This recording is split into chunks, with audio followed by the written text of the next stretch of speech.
They say fight fire with fire.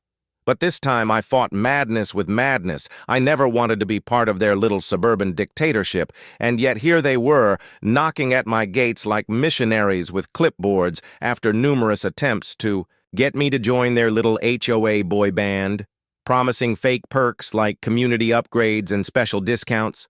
I still did not budge. I am a farmer, not a suburban puppet, and my land, my cabin, and my crops should not be under the jurisdiction of any HOA. I built this farm with my own hands, and every plank, every nail, every seed tells the story of my struggle, my sweat, and my freedom. I was proud of my independence, and no bureaucrat, no clipboard-carrying wannabe sheriff was going to take that away from me. Welcome to Prodigy Tales. Make sure you like and subscribe for your top-notch HOA drama. One day, I saw Karen herself, the HOA president, standing at my farm gates like some self-appointed sheriff of the county with her oversized sunglasses. And clipboard clutched like a holy relic, she demanded I let her into my cabin, claiming she needed to inspect how many people were living inside. I was stunned. Since when did the HOA become government census workers? I laughed and told her I did not know the HOA ran immigration services now. The sarcasm flew right over her highlighted head, but I did not let her in my cabin, is my sanctuary, not some stage for her nosy inspections. She huffed like a wolf denied entry into a henhouse tapping, her pen against the clipboard, as if that gave her authority.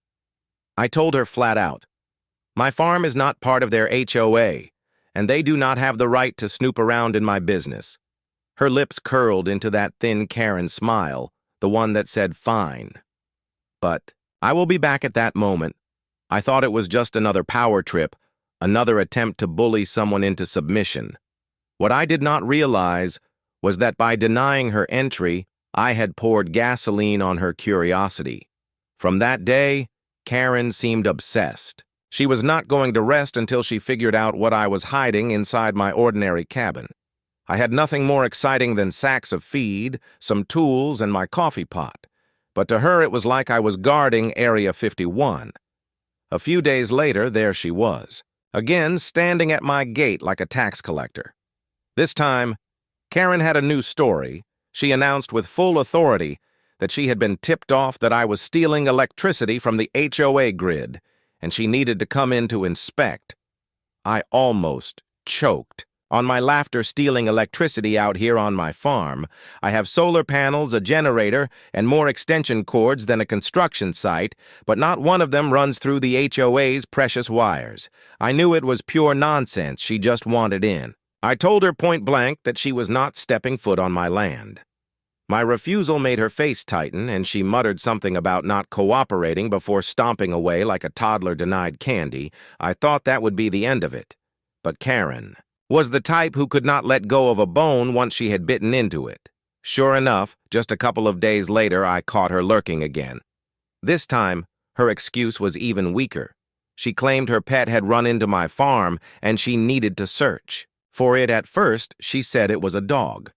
Later in the same conversation, she changed it to a cat. I could not help myself. I laughed right in her face, Karen.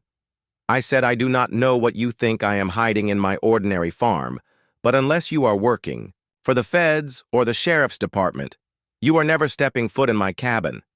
Why do not you use your time for something better, like knitting or bothering someone who actually cares? She gave me the kind of glare you would expect from someone, plotting a courtroom drama in her head. I could almost hear the wheels turning as she stood there, lips pressed together, cheeks twitching like she wanted to explode. But instead of shouting back, she just spun on her heels and left without a word. That silence was louder than any tantrum she could have thrown. The next morning, I hammered up bright red no trespassing signs along my fence, big letters bold enough that even someone blind in one eye could see them. I thought, maybe just maybe that would send the message.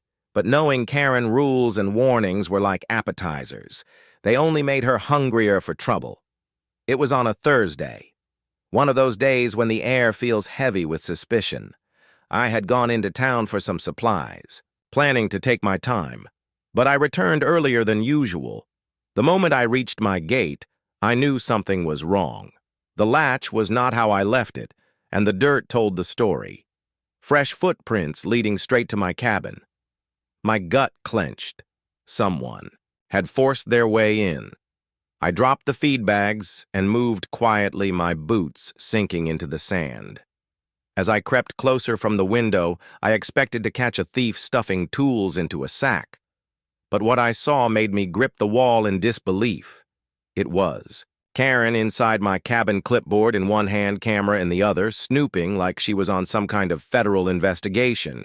She opened cupboards, scribbled notes, and snapped photos of everything, even my coffee pot, like it was contraband. That was it. She had crossed every line imaginable without hesitation.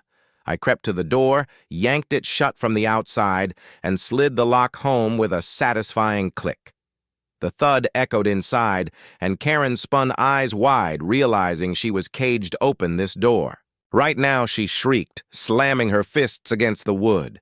I leaned back on the porch's railing, arms folded, smirking at the sound of her fury. She rattled the knob, kicked the baseboards, even screamed threats about lawsuits. Nothing worked that. Cabin had stood strong against storms. Her tantrum was not going to bring it down. Now here is where my pettiness took over. I did not call the police immediately. Oh no, I let her marinate in her own arrogance 2 full hours. I left her in there pacing and sweating, yelling until her voice cracked. I wanted her to taste helplessness, to feel what it was like to be at someone else's. Mercy, every minute was payback for the lies, the harassment, and the fake accusations she had thrown my way only after. Her rage died down to hoarse whispers. Did I pull out my phone, take a deep breath, and calmly dial the police to report a trespasser caught red-handed? When the police finally arrived, red and blue lights flashing against the wooden walls of my cabin. Karen was still pounding weakly at the door like a caged raccoon the moment they unlocked it. She stormed out, pointing at me with wild eyes and a trembling hand. "He locked me in there!" She screeched, her hair sticking to her sweaty face, mascara streaked, like war paint. I stayed calm, almost amused because I knew the evidence was stacked in my favor. "Officer," I said, "I found this woman trespassing inside my private cabin. She broke in and I locked the door so she would not escape before you got here." That sounded a whole lot better than petty revenge. And besides, the truth was staring them right in the face. The police did not take her word over mine. They did not have to. They found her clipboard stuffed with notes, her camera full of photos of my living room, even pictures of my cabinets when asked why she was in my farm. To begin with, she stammered, changed her story twice, and finally muttered something about community safety. The officers exchanged looks, the kind that said, "We have." Heard enough, Karen tried spinning the narrative right there on the porch, accusing me of hiding suspicious activity in my cabin. But the officers were not buying it, Mom. "You are trespassing on private property," one said flatly. She puffed up, ready to argue. But the clipboard in the officer's hand shut her down. Fast forward to court, where she strutted in like she still ran the show. She tried playing the victim, claiming I imprisoned her, but the judge was not swayed. I explained clearly I secured her inside so she could not flee before law enforcement arrived. My words were calm. Hers were frantic. Guess who looked more believable? The jury did not need convincing. Karen was found guilty of criminal trespassing. The sentence, a $3,000 fine and a month of community service. The money did not matter, though it was the humiliation that broke her word spread fast. The HOA president caught sneaking, fined like a petty criminal, reduced to picking up trash in a neon vest around town. The same woman who demanded authority was now the punchline of the neighborhood. The end.